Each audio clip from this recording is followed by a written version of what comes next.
mamaya, ha? Magkwento po kayo tungkol sa Bong An.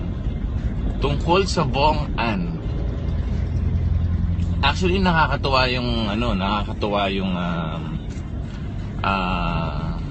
parang namuong love team ng Bong An na hindi naman siya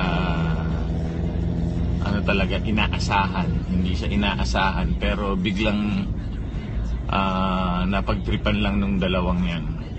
And it goes to show also na yung dalawa medyo medyo siraulo rin, medyo game na game din silang dalawang magbiruan. So, tsaka magtuksuhan.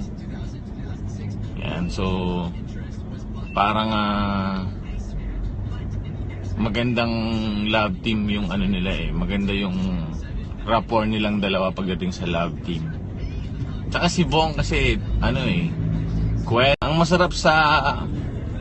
masarap minsan sa Bong An pagka nagpo-post ako ng mga pictures ni na Bong tsaka ni An,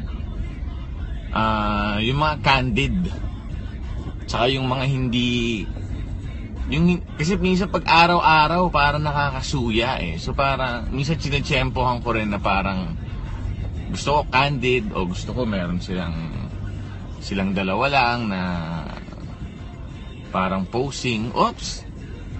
Merong